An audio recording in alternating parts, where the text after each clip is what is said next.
آمين. وأفضل الصلاة وأتم التسليم على سيدنا ومولانا وحبيبنا وقرة أعيننا سيدنا محمد وعلى آله وصحبه وسلم أجمعين. All praise is due to Allah subhanahu wa ta'ala, Lord and Sustainer of the universe, and we ask Him to offer His best blessings and salutations upon His last and final Prophet, Muhammad sallallahu alaihi wasallam, our Master, and all those who follow His guidance to the last day.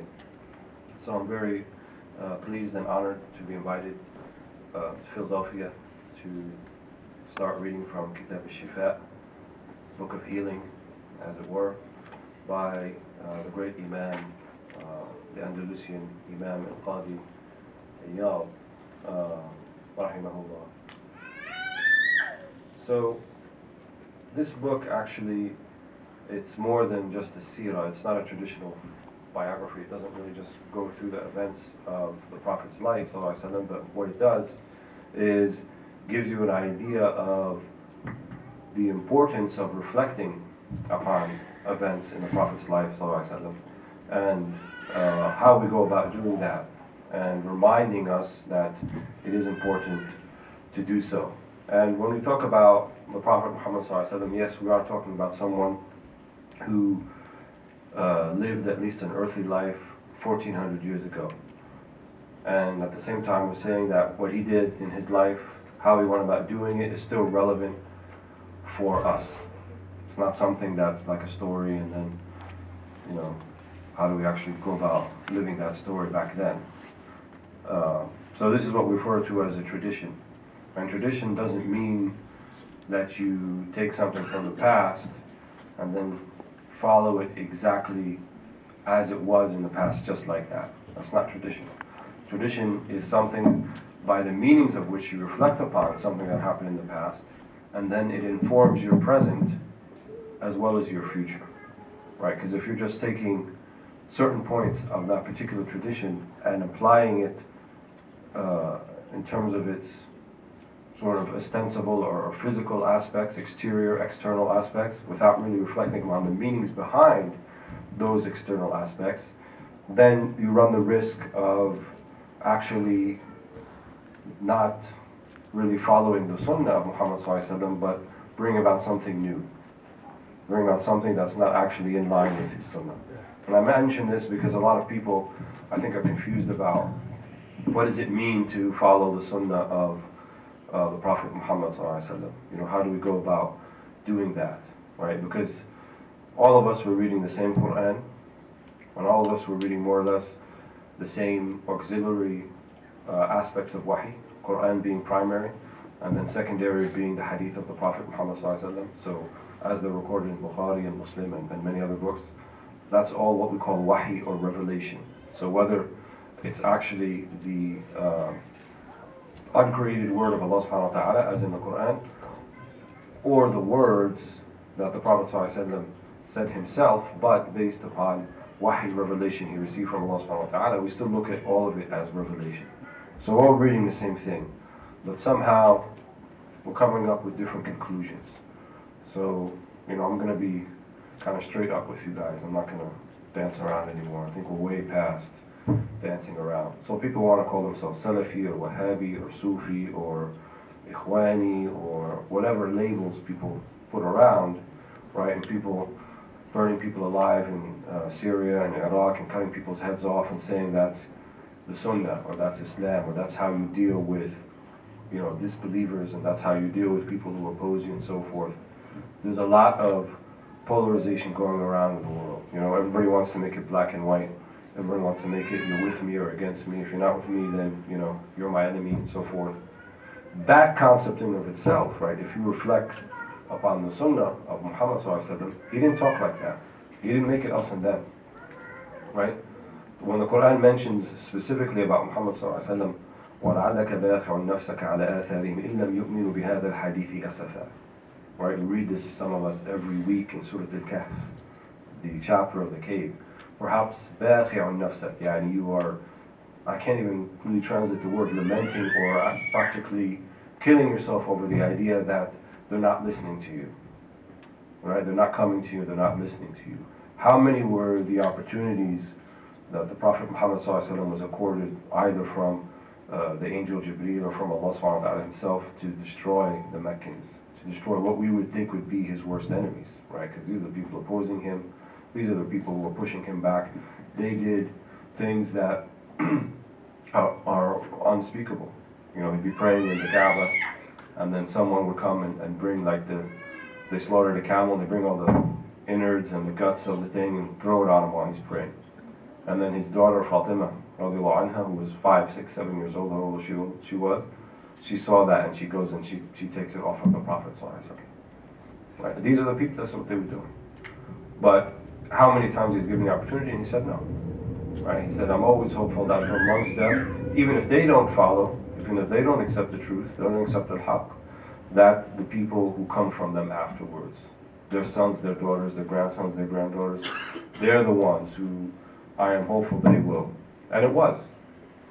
Right? And it was. The whole Arabian Peninsula, within a matter of very few short years, within the death of the Prophet Muhammad sallallahu alaihi wasallam, even during his lifetime, had accepted Islam.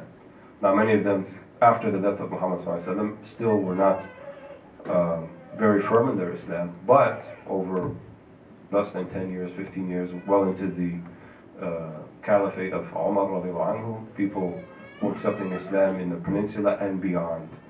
Right? And it wasn't because he fought them with swords, and it wasn't because he compelled them, it wasn't anything like that. It's because what they knew of him. Right? It wasn't because what he looked like physically. It wasn't because they had a really good da'wah program, right? No, none of those things. But it was because of who Muhammad sallallahu alaihi wasallam was. And then the people around him reflecting who Muhammad sallallahu alaihi wasallam was. So unless you're reflecting the meanings of who the Prophet sallallahu alaihi wasallam actually was, as a man, as a believer, as da'iya ila Allah bi'idnihi wa siraj munira, right? As caller to Allah subhanahu wa ta'ala, siraj munir, like he is a guiding light. That's how the Quran describes him. Then why would people want to take Islam? Why would people want to follow Islam? Right? If all they know about Islam from our behavior or our character, what we say is pushing away and being offensive and killing and karahiyah, you know, hatred. Right? This religion is not about hatred. This way is not about hatred. People will hate us, right? And you'll never find in the Quran anywhere where it says that Allah hates something. It's not there. It will say, وَإِنَّ اللَّهَ أَوْ اللَّهَ لَا يُحِبُّ الظَّالِمِينَ وَلَا يُحِبُّ الْكَافِرِينَ. Right? Allah does not love people who oppress, people who wrongdo. And then it's by their attribute. Right? Because zalim, kafir, it's an attribute. It's not who you are. You can be zalim today. You can be an oppressor today, and tomorrow you'll be the one who stops the oppression. Right? You can be a disbeliever today, and tomorrow you can be the one who is of the highest believers. Such were the men and women around Muhammad sallallahu alaihi wasallam. Such was Umar. Right? He's one of the ones who actually buried his daughter alive in the sand. But then he became one of the greatest Muslims to ever live. How's that possible? Right? How can we imagine that?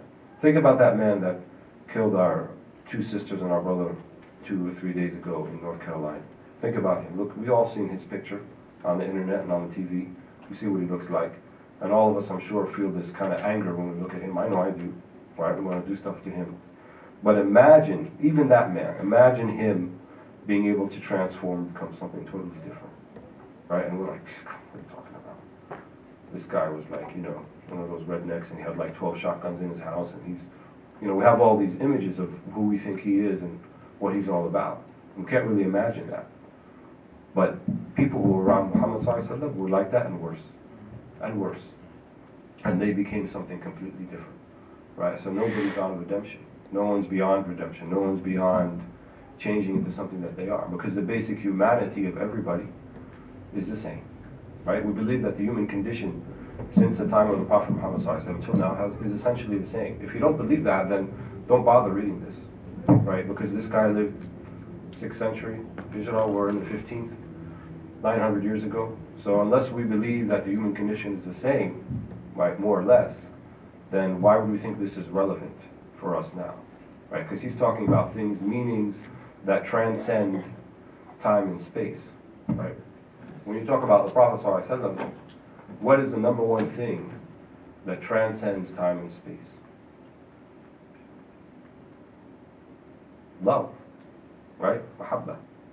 That transcends time and space. Here we are, and we all claim that we are lovers of the Prophet ﷺ. He is the beloved to us, beyond time, beyond space, right? We're not in Mecca. We're not where he used to live. We're not in Medina. We're deep in eagle's territory, as it were, right? I'm not going to talk about the giants or anything like that. But nevertheless, and 1400 years ago, and here we are talking about him. Here we are raising the adhan, right? Mentioning his name. And this is happening all over the world, constantly. There's no other name in the world that is mentioned as often as Muhammad sallallahu alaihi wasallam. I challenge you, find another name that is mentioned as often as Muhammad sallallahu alaihi wasallam. وَرَفَعْنَا لَكَ ذِكْرَكَ. And we have raised your remembrance.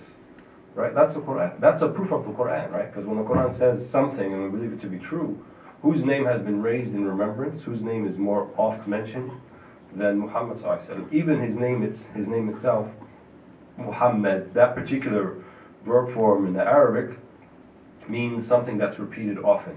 The one often praised. Right? Because Mahmud is a similar name that means one who is praised without, regardless of it's often or not often. But Muhammad, many times. Hamada means to praise often. So we'll go through this. Some of it might seem a little bit technical in its language, but we'll try to explain it as best we can. But we try to reflect on the particular meanings of it. And those meanings, it's our assertion, it's our belief, they transcend time and space. And we believe a man like Al-Qadi Iyad, or a man like Imam al-Ghazali, or a man like Imam al-Razi, or Imam Malik, or Shafi'i, all of these people, they were mulham, they were inspired, right? Because they sought to practice the Sunnah of Muhammad sallallahu alaihi wasallam. And when you do that, Allah will inspire you to things. You will do things, you'll be capable of doing things you weren't capable of doing before. You'll arrive at meanings and understandings that would have not been possible had you not followed the way of Muhammad sallallahu alaihi wasallam. So I think I have both Arabic and English here.